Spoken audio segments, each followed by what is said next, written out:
안녕하십니까. 매일 아침 조간신문의 주요 기사를 딱딱 풀어서 해석해드리는 조간딱풀 12월 24일 금요일에 인사드립니다. 자, 오늘은 먼저 속보부터 전해드리겠습니다. 박근혜 전 대통령이 마침내 사면이 됩니다. 조금 전에 발표가 됐습니다. 이 신년을 맞아서 일반 형사범을 포함해서 3,094명을 31일자로 특별사면, 감형, 복권 조치를 한다고 발표를 정부가 했는데 그 안에 박근혜 전 대통령도 사면 대상에 포함이 됐습니다. 그리고 또 불법 정치자금 수수 혐의 이것 때문에 실형을 선고받았던 적이 있죠. 만기 출소를 했는데 한명숙 전 국무총리도 복권이 됩니다. 그리고 또 한 사람이 있습니다. 이석기 전 통진당 대표 내란선동 혐의로 대전교도소에서 수감 중이죠. 통합진보당 지금은 해산됐죠. 그 대표 이석기도 오늘 가석방이 됩니다. 만기 출소 1년 5개월 앞두고 풀려나는데 자, 사면 아닌 가석방입니다. 이 갑자기 연말을 맞아서 이런 대규모 사면 그리고 정치인들에 대한 사면은 원래 없다고 이야기했던 문재인 대통령이 왜 갑자기 이렇게 사면을 막 단행을 하느냐 그 부분을 제가 설명을 좀 드리겠습니다. 일단 동아일보 아침 기사의 다른 그 조간에서는 아마 박근혜 전 대통령을 사면을 검토하는 것 같다는 식으로 이야기가 나왔는데 동아일보는 단독으로 이것을 확정해서 보도를 했고 지금 그것이 확인이 됐습니다. 일면 톱 보시면은 박근혜 전 대통령 사면한다.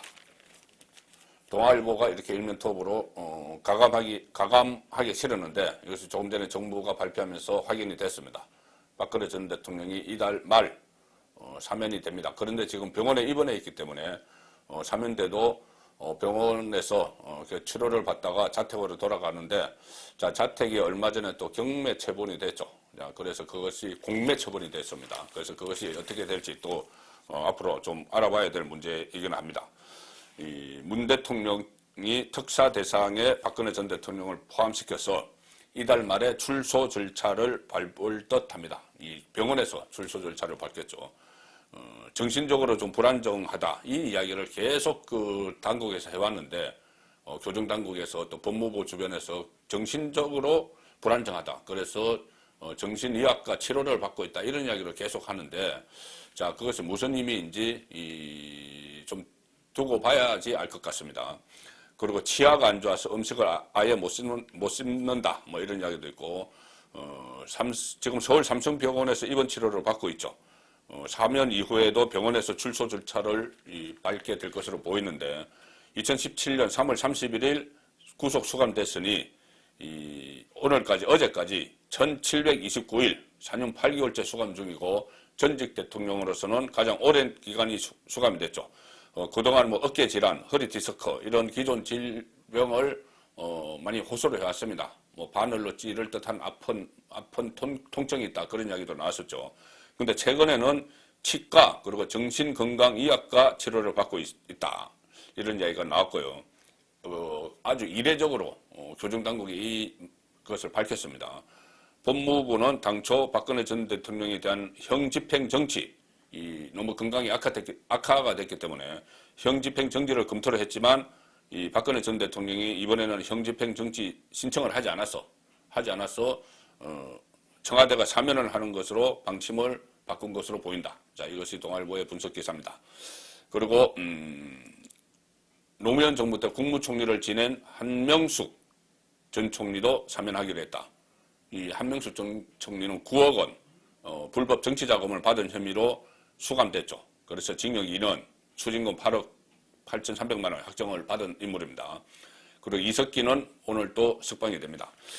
자, 왜 이렇게 갑자기 박근혜 전 대통령을 사면을 할까? 문제는 올해 초만 해도 그때 이낙연 그 당시 총리가 사면을 제안을 했었죠. 박근혜 전 대통령 사면을 제안을 했을 때 문재인은 올해 초까지만 해도 지금은 사면 말할 때가 아니다. 그 이후에도 계속 같은 입장이었습니다. 그런데 갑자기 사면을 했습니다. 이것은 아마 다목적 포석이 아닌가 싶은데 자 가장 먼저 생각할 수 있는 것은 이 대선이죠. 대선에 좀 영향을 미쳐 보겠다는 것 아닌가 이런 그 정치권에서 분석이 나옵니다. 박근혜 전 대통령을 석방을 하면은 사면에서 석방을 하면은 다시 보수 진영 안에서 탄핵 당시 책임론이 또 불거질 것이다. 그래서 탄핵에 찬성했던 쪽, 반대했던 쪽. 특히 지금은 이 탄핵의 법적 근거를 제공한 윤석열 대선 후보가 국민의힘의 간판으로 나서 있기 때문에, 보수 진영의 간판으로 나서 있기 때문에 탄핵 책임론이 막 불거지면은 윤석열에게 타격을 줄 것이다. 자, 그런 의미에서 이 박근혜 전 대통령을 사면하는 것 아니냐, 이런 정치적인 해석이 가능합니다. 실제로 그럴 가능성도 완전히 배제할 수는 없습니다. 다만 이 박근혜 전 대통령이 선거에 미칠 영향은 과거처럼 그렇지 않을 것이다. 왜 그러냐면 첫 번째, 이 4.15 총선, 작년 4.15 총선 때도 선거 직전에 유영하 변호사를 통해서 메시지를 냈죠. 옥중 서신을 냈습니다. 그때도 거대 야당, 당시 미래통합당, 지금 국민의힘을 중심으로 합심해서 뭉쳐서 정권 교체를 해달라는 메시지를 냈는데, 그때 미래통합당은 참패를 했습니다. 큰 영향이 없었죠. 그리고 조원진 그 대표가 이끄는 그 공화당도 그때 여기 같이 합류를 하지 않았습니다. 그래서 따로따로 이제 가는 그런 상황이 됐죠. 그래서 박근혜 전 대통령의 메시지가 별로 영향력을 발휘하지 못한다. 이번 대선에서도 아마 그럴 가능성이 높고, 또 박근혜 전 대통령이 분란을 조장하는 그런 메시지는 내지 않을 것이다. 왜냐하면은 이번 달 말에 그 옥중 서신을 묶어서 책으로 책으로 나오죠. 거기 서문을 보면은 본인이 이렇게 되는 과정에서 처음에 정치를 같이 했던 사람들이 모든 짐을 나에게 씌웠다. 그런데 나에게 지웠다. 그런데 내가 그 짐을 안고 가겠다. 이런 이야기를 했습니다. 그렇기 때문에 아마 메시지가 나오더라도 화합, 그 보수 진영의 화합, 통합을 이야기하지 분열을 이야기하지는 않을 것이다. 그런 분석이 있기 때문에 만약에 문재인 정권이 이 대선용으로 석방을 한다고 하더라도 그것이 이 보수 진영, 야권의 분열로는 가지 않을 것이다. 자, 그런 관측이 지금은 우세합니다. 그리고 또 하나, 이것이 진짜 목적인지도 모릅니다. 뭐냐면은 이석기도 그렇고 한명숙도 그렇고 일종의 끼워 팔기를 했죠. 끼워 팔기. 이석기 같은 경우는 본인이 문재인 대통령이 임기 전에 극자, 왼쪽에 있는 사람들을 민노총 이런 것을 감안을 해서 이석기를 석방을 시킨 측면이 있습니다. 민노총이 문재인 정권이 탄생하는데 상당한 역할을 했죠. 그리고 그때 촛불 집회 이런 것을 주도를 하면서 역할을 했고, 그동안 거의 문재인 정권을 떠받치는 그런 한 세력, 한 축을 형성을 했습니다. 따로 요구도 많이 하고 청구서도 내고 했지만은, 자, 그래서 결국은 민노총 그리고 진보 진영 급진적인 좌파죠. 급진적인 좌파 쪽에 또 이렇게 하나의 선물을 주는 그런 측면이 있는 것이고, 자, 한명숙 전 총리에 대해서는 문재인 대통령이 임기 중에는 반드시 복권을 시켜줄 것이다. 그런 말은 그전부터 나왔습니다. 왜냐하면은 이유가 있습니다. 한명숙도 한명숙이지만은 한명숙 전 총리의 남편 박성준 전 성공회대 교수가 있습니다. 박성준. 이 사람은 과거에 통역당 사건이 있었죠. 통일혁명당 사건.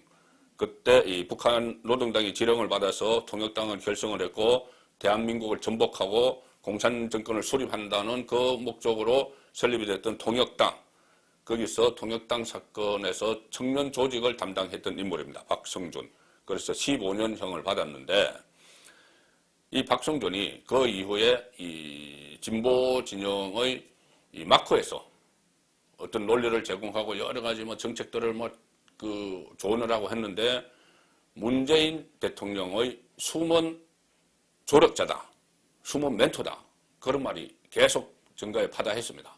그래서 결국은 이 남편 박성준 전 교수를 의식을 해서라도 한명숙은 임기 내에 반드시 복권을 시킬 것이다. 그런 말이 파다하게 나왔죠. 그리고 또 하나 있습니다.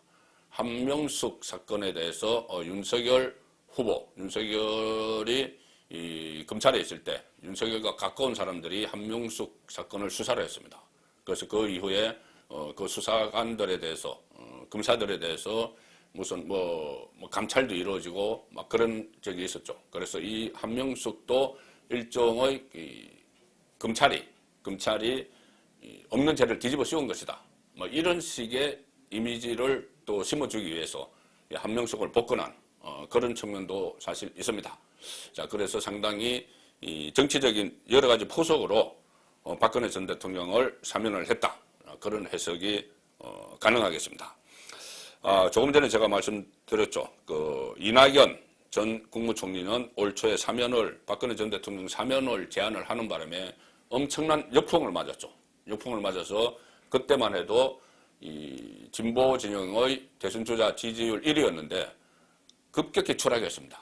그래서 그것 때문에 추락해서 만회를 하지 못하고 결국은 이재명 후보에게 경선에서 졌죠.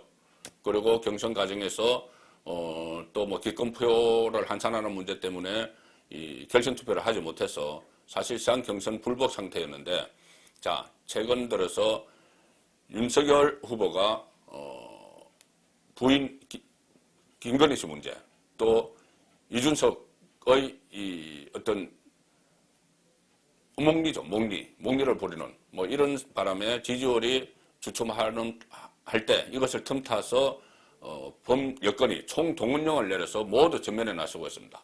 그 기류 속에서 이낙연도 어제 이재명과 만나서 캠프에서 적극적으로 역할을 하기로 했습니다. 자, 그래서 오늘 그 조선일보 6면 보시면은 이낙연뿐이 아니고 열린민주당, 그때 비례대표용으로 그 비례대표용이 그것이 아니고 또 별도의 정당을 하나 만들었죠. 이중대, 민주당이 이중대로 만들었던 열린민주당도 이재명 캠프에 다 합류를 하기로 했습니다. 그래서 이재명이 야당의 내홍을 틈타서 새 분리기를 하고 있다. 자, 지금 야권은 갈라지고 있는데 안에 내부에서 갈라지고, 야권이 아니고 국민의힘 안에서 그냥 갈라지고 있죠. 그런데 이재명 진영, 범여권은 총결집하는 그런 모습을 보이고 있습니다. 자, 선거 이제 불과 2달여 남았는데 양쪽이 완전히 다른 기류입니다. 51일 만에 2.2 해동, 이낙연, 이재명의 해동을 했습니다. 범여권 통합 가속도가 붙었다. 자, 이재명은 넘어야 할 산이 많다. 나를 좀 업어달라. 이렇게 이야기했고, 이낙연은 업어주겠다. 그런데 후보와 좀 결다른 얘기도 하겠다. 이렇게 이야기를 했습니다. 어쨌든 같이 가기로 했습니다. 그래서 이낙연 때문에 이재명을 비판하던 당원들이 상당히 많았죠. 그래서 당원 게시판을 닫아버렸는데 그것도 다시 열기로 했고, 탈당한 사람들 일괄 복당 신청도 받기로 했습니다. 경선 과정에서 이렇게 등을 돌렸던 사람들도 다 다시 모이기로 한 거죠. 그리고 열린민주당 당원을 이재명이 만나서 우리는 형제다 이렇게 이야기했고, 다음 주에 합당을 선언하고 실무 협상도 벌이게 됩니다. 자, 이 상황인데 한국일보도 하나된 이재명 선대위 마지막 퍼즐인 이낙연이 합류했다. 천군만마. 그런데 그 옆에 기사 보시면 제가 어제 이 당대표가 이재명에게는 창세가 되는데 그 윤석열에게는 리스크가 된다는 말씀을 들었죠. 한국일보가 그 기사를 실었습니다. 이재명이 밀어주면 송영길이 끌어주고 여당은 브로맨스 리더십. 후보와 당대표가 이렇게 가야 되는 것이죠. 원래. 서로 밀어주고 끌어주고 나중에 송영길은 만약에 이재명 정권이 당선을 하면은 그 후계자로서 다음 대선도 노려볼 수가 있는 것이죠. 이것이 원래 이 정당의 모습입니다. 대선이 되면은 서로 후보와 당대표가 밀어주고 끌어주고 하는 거죠. 윤석열, 이준석 갈등과 대비가 된다. 이 당내 비주류, 두 사람 다 비주류로 정치 행보가 비슷하고 민주당을 체질 변화시켜야 된다. 이런 목표도 같아. 그래서 당분간 불필요한 두 사람은 마찰은 없을 것이다. 자, 송영길은 이른바 재명학, 이재명을 알아야지 이재명을 밀어줄 수 있지 않느냐 해서 이재명 책을 모아서 국회의원들에게, 민주당 소속 의원들에게 읽어보라고 하고 3명 이상 권하라고 하고 막 그렇게 이재명 학을 전파를 막 하고 있습니다. 또 그때 이재명의 민주당 이렇게 외치면서 선대위 재편에 났을 때도 정무직 당직을 맡은 당직자들을 일괄 사퇴를 시키면서 이재명에게 막 힘을 실어줬죠. 이재명의 민주당, 민주당은 이재명이 아니고 이재명의 민주당. 만약에 윤석열이 국민의힘의 윤석열이 아니고 윤석열의 국민의힘 이랬으면은 어떤 반응을 보였을까요? 이준석 대표는. 자, 그런데 이 송영길은 힘을 실어줬습니다. 그리고 청와대를 전면 비판하기 어려운 이재명 후보를 대신해서 청와대를 또 비판도 해주고, 그리고 통상 대선 과정에서 대선 후보에 비해 당대표 발언권은 줄어들지만 오히려 이재명은 송영길을 각별히 챙겨주고, 이런 사입니다. 두 사람의 정치 행보와 이해관계가 맞는 것이 찰떡 호흡의 요인으로 꼽힌다, 이렇게 분석을 합니다. 왜 그러냐면 송영길도 인천시장을 했고 5선 국회의원을 했기 때문에 다음 목표가 2027년 대선이라는 관측이 나오는 만큼 서로를 위해서 이번 선거를 반드시 승리로 이끌어야 된다, 이런 차원에서 당대표가 이렇게 밀어주는 겁니다. 그런데 국민의힘 당대표 이준석도 뭐 대통령 꿈이 있겠죠. 그런데 대통령 꿈이 있는데 송영길과 전혀 다른 방법을 합니다. 오히려 지금 후보를 흔듭니다. 심하게 흔듭니다. 자, 한국일보 보시면 두쪽난 윤석열 선대위 티반 사업을 서로 생중계합니다. 서로 생중계를 합니다. 정말 한심한 일이죠. 어제 제가 그 소개를 드렸는데 무슨 임태희가 뭐 김건희를 뭐 험담을 했다는 이야기를 장재원이 하고 다닌다, 이런 식의 이준석이 정말 한심한 유치하기 짝이 없는 그런 말들을 하면서 대선판을 난장판으로 만들고 있습니다. 그리고 어제는 또 이준석이 김종인만 남고 선대위 총사퇴해라, 이런 이야기까지 합니다. 장재원은 그래 내가 윤핵관이다 선언을 하면서, 그런데 같이 내가 맞장구 치면은 여당만 그 이익이 돌아가기 때문에 맞장구는 안 치겠다, 참겠다, 이런 이야기를 하고 있고, 물 및 채널도 없이 너 탓만 서로 반복을 하고, 국민의힘 정치력 실적 비난세도, 그리고 집안 싸움 생중계에 나선 이준석,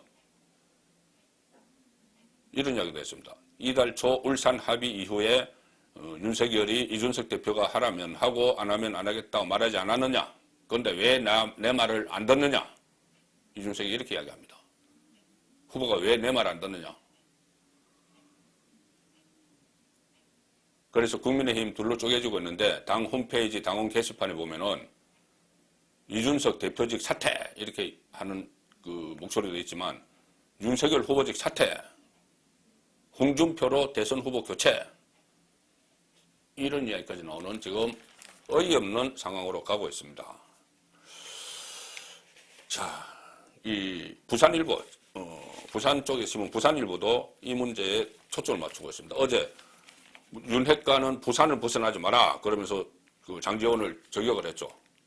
장제원은 이미 백이 종군 중이다, 그걸 또 맞받아쳤습니다. 부산일보 일면 기사에 이 내용을 보도를 하고 있습니다. 상당히 심각한 문제죠. 대선인데 당 대표가 본인의 감정을 이기지 못하고 막 여기저기 막 당 내부에서 막 저격을 하는 그런 일이 벌어지고 있는 겁니다. 그리고 부산일보는 이 문제의 근본적인 원인을 이렇게 짚었습니다. 뭐냐면 윤석열 후보가 국민의힘에 입당할 때부터 이준석 대표와 후보 측근들이 계속 부딪히고 있는데 그때부터 쌓인 감정을 표출하는 것 같아. 왜냐하면 이준석 패싱 논란이 있었죠. 올해 7월에 이준석이 순천에 출장을 가 있을 때 윤석열이 당사를 찾아서 전격 입당 절차를 밟았죠. 그때 왜 그랬냐면은 입당하기로 서로 이야기를 했는데 이준석이 그것을 가지고 언론 플레이에서 그 언론에 먼저 보도되고 이랬기 때문에 윤석열이 이준석은 못 믿겠다. 그래서 이준석이 당사에 없는 사이에 전격 입당을 한 겁니다. 이제 그런 과정이 패싱당한 것이 시발점이 된 것 같아.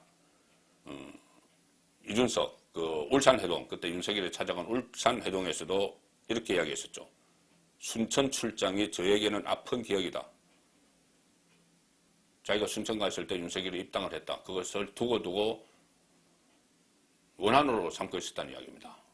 그래서 그 입당한 윤석열은 어쩌지 못하고 직접적으로 말 못하고 그때 입당하자고 했던 사람이 소위 말하는 윤핵관이다. 윤석열의 핵심 관계자다. 장제원이다. 그래서 장제원을 저격을 하고 있다는 이야기입니다. 자, 어떻게 보면은 그때 이준석은 윤석열의 입당을 원하지 않았을지도 모릅니다. 원인은 두 가지죠. 하나는 그때 이준석의 멘토인 김종인이 그때 계속 이야기했습니다. 아싸리판, 진흙탕 같은 국민의힘에 들어가지 말고 밖에 있다가 나중에 국민의힘 후보가 선출되면 단일화하면 된다. 이런 식으로 막 코칭을 했죠. 뭐 윤석열 후보가 겉듣지 않고 입당을 단행을 했습니다. 그런데 이준석도 그런 생각이었겠죠. 본인의 멘토가 그렇게 이야기하니 본인이 당대표로 있지만은 우리 당에 안 들어오면 좋겠다. 또 하나는 본인도 이야기했죠. 유승민을 대통령 만들 거야. 아버지 친구 유승민 대통령 만들 거야. 그렇게 이야기했죠. 그래서 윤석열이 들어오면은 유승민 대통령 만드는데 차질이 생기니 안 들어오면 좋겠는데 전격 입당을 해버렸으니 윤석열도 믿고 그 주변의 참모들도 상당히 미운 거죠. 그래서 계속 이런 논란을 일으키고 있는데 자, 유치하다 못해 이런 일까지 지금 벌어지고 있습니다. 아침에 인터넷판에 나온 기사인데 김용남 쓴 돈 공개해라 이준석에게. 이준석 나 멀리 안 갔다. 윤리위에 이어서 말하라. 자, 이런 정말 대선 앞두고 어처구니 없는 일들이 이준석에게서 일어나고 있습니다. 뭐냐면은 이 김용남은 선대위 상임공보특보죠. 전 국회의원인데 김용남이 어제 YTN 라디오에서 이런 이야기를 합니다. 이준석이 대표가 된 이후에 당에 없던 자리를 신설해서 이준석과 가까운 사람들을 앉혔다. 없던 월급도 한 달에 몇백만 원씩 지급하는 자리들이 있다. 이렇게 주장을 했습니다. 여기에 또 이준석이 발끈해서 당윤리위원회에 제소하겠다. 이렇게 이야기를 했습니다. 그리고 그렇게 되니 이 김용남이 또 당대표가 내부 총질 좀 그만하려는 취지로 얘기했더니 발끈한다. 이렇게 하니 이준석이 나 멀리 안 간다. 윤리위에 가서 설명이나 하라. 뭐 이런 식으로 정말 유치하기 짝이 없는 그런 공방을 지금 이 시국에 당대표가 벌이고 있습니다. 자, 그래서 결국 그 당대표 리스크, 그리고 선대위원장 리스크, 그리고 이 홍준표 같은 경선에서 마지막까지 그 맞섰던 사람들, 후보들 리스크, 유승민도 마찬가지죠. 그 리스크 때문에 이 후보 비교 우위에서는 윤석열이 좀 앞설 수가 있는데 계속 이재명이 치고 올라가는 그런 상황입니다. 이재명은 그 이낙연, 경선에서 2위를 했던 이낙연도 합류하고 송영길도 브로맨스를 맞춰주고 이렇게 해서 막 올라가는 거죠. 이재명 본인은 상당한 지금 위태위태한 지경에 빠졌는데 그래도 윤석열 주변이 난장판을 만들기 때문에 윤석열 후보를 난장판으로 만들기 때문에 이재명이 버티고 있는 그런 상황입니다. 자, 오늘도 보시면은 이런 기사가 나옵니다. 그때 최근에 극단적인 선택을 했던 김문기 전 성남도시개발공사 개발처장이 극단적인 선택을 했을 때 이재명이 내가 성남시장 시절에는 그 사람 모른다고 발뺌을 했죠. 그런데 호주 출장 가는 사진이 찍혔습니다. 같이 가는 사진.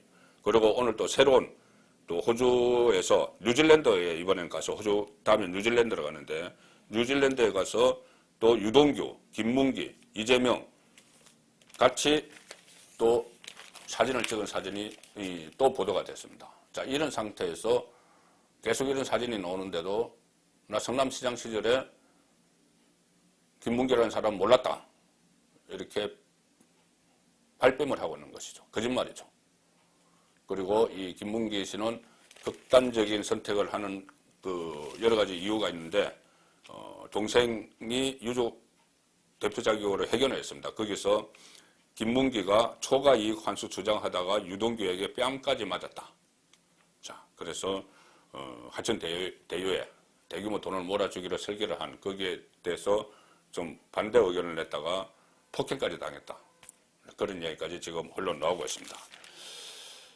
자, 그런데 지금 이재명은 이것을 나는 그 전에 유동규도 본인의 핵심 측근이 아니다 이렇게 이야기했고, 김문기는 그때 성남시장 시절에 알지도 못했다 이렇게 이야기했지만은 관련 사진이 쏙쏙 나오면서 거짓말로 드러나고 있는데, 그래도 선거판은 오히려 이재명에게 유리하게 돌아가는, 자, 그런 그 판세가 형성이 되고 있습니다. 12월 24일 보내드린 조간 딱풀이었습니다.